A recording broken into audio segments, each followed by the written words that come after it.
What's up? What's good? Matt Clark here at the new Matt Clark. I get asked about the drug game in prison a lot. Here's a great story for you. Stay tuned. The new Matt Clark.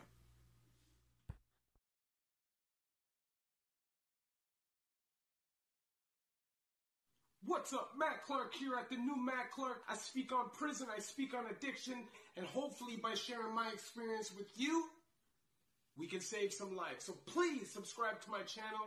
We're trying to keep a positive message here. I love each and every one of you at the new Matt Clark.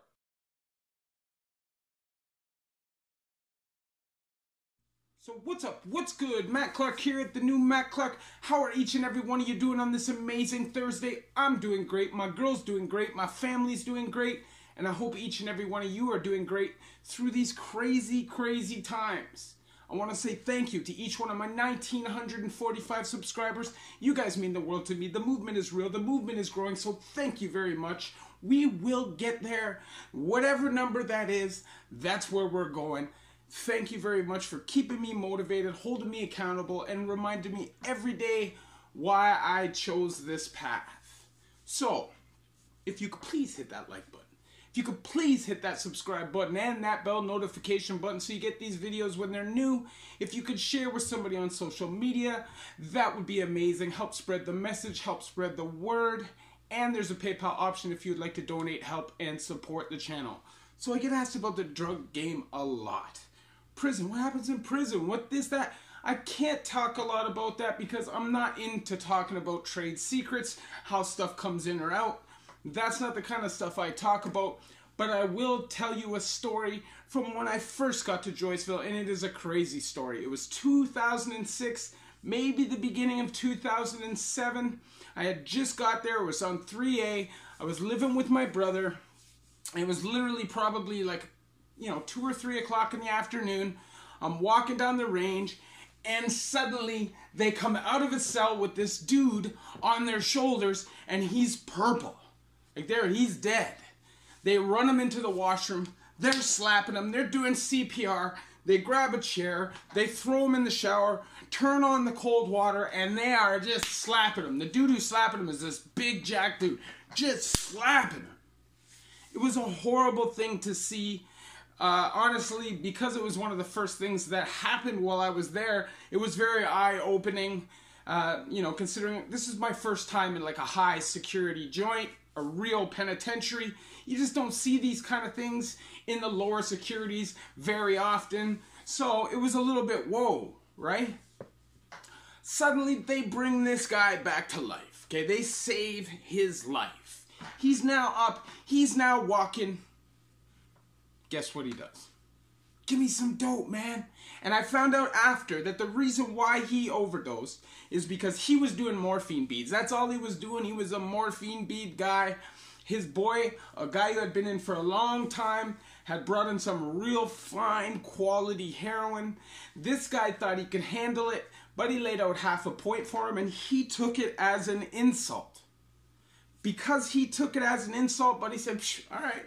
Here's the other half a point. This is raw, uncut, pure heroin. I wouldn't say uncut, but you know what I mean. And Buddy goes down because it's a different world.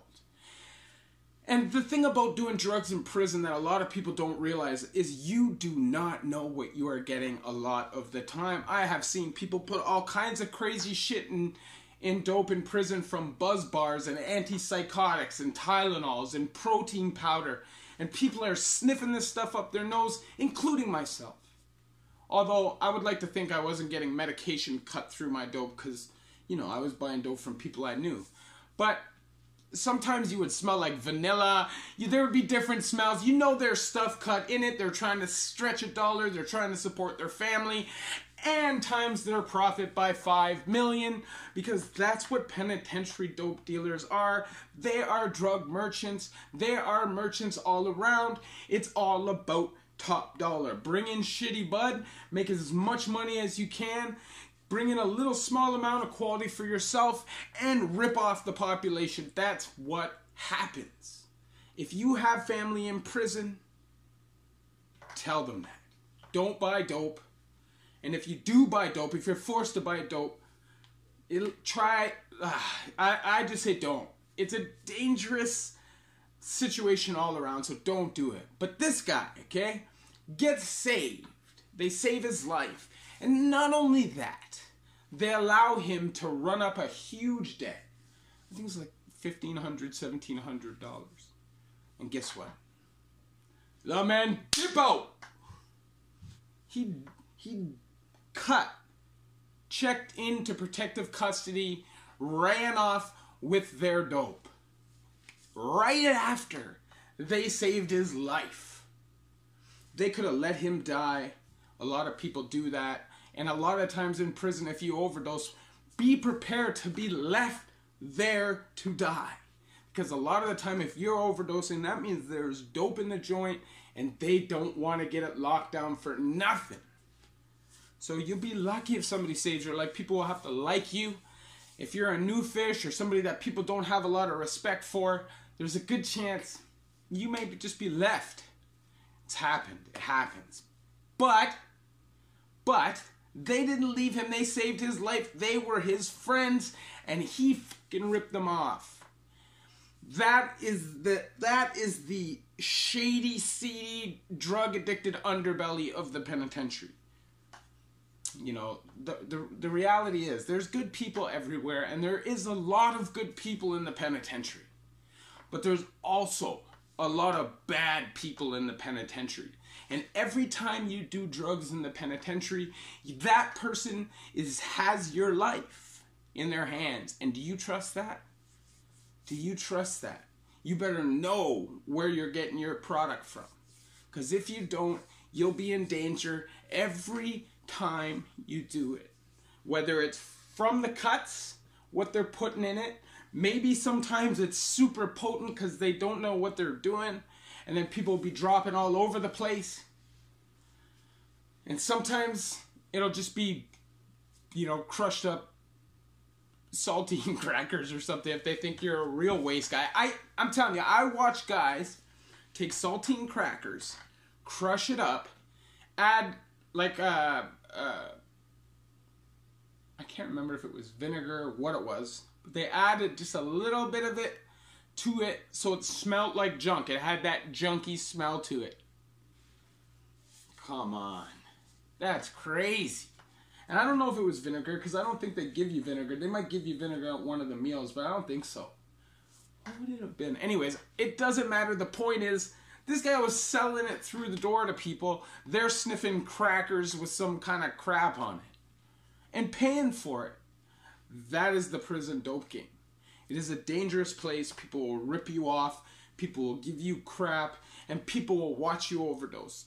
Like I said in that story before, they left a man who was a good guy, who was holding on for his life, laying on his side, barely breathing, for a whole day so they could go out and get dope the day after the social. And if it wasn't for this big dude to go in there, grab him, and take him down to the desk and basically dump his body there at 6 or 7 o'clock at night, he may have got left forever. And he was a good dude. You're putting your life in your hands. If you have anybody who's in prison, if you know anybody who's in prison, if you are going to prison, I'm telling you, like I say in every video, and I'm going to tell you again, stay out of politics, stay out of debt, stay away from dope. And you should be fine. There should be no problems for you, as long as you carry yourself as a man. But as soon as you start messing in the dope game, you're going to catch a disease. You're going to get stabbed up. You know, you're going to get robbed. You're going to get... You just never know. You know, it's a dangerous game. So, like I say in all of my videos, I share my experiences with you so you don't have to live them personally. Obviously, prison is crap. Obviously, we all know that. And, you know, my goal would ultimately be to have nobody go to prison, but we know that's not a reality. So I like to make these videos in order to at least offer knowledge and some wisdom for somebody who may be going in, is a little intimidated, doesn't know what's going on, or somebody who has a family member who's inside and is just trying to understand a little bit. That's what I'm here for. If you have any questions, video ideas, or anything like that, You can hit me up on Instagram, the new Matt Clark, all small letters, all one word. I'll get back to you as soon as I can. If you could hit that like button. If you could please hit that subscribe button and that bell notification button so you get my videos when they're new. If you could share with somebody on social media, help spread the message, help spread the word, that would be amazing. And there's a PayPal option if you'd like to donate, help, and support the channel. My videos are for information purposes only. We would never promote prison. Our goal is to stop as much prison lifestyle and as much of the addiction lifestyle as we can to offer as much information and wisdom as possible. Thank you for taking the time out of your day to watch my video. I appreciate it every single time. I'll probably be doing a live stream, not tomorrow, but the day after. I have a groinal hernia and it's kind of starting to bug me. I have a televideo with my doctor in the morning. Hopefully things go good. I don't have to go spend my days in a COVID hospital because that terrifies me. Thanks for watching my video. Love each and every one of you. The new Matt Clark.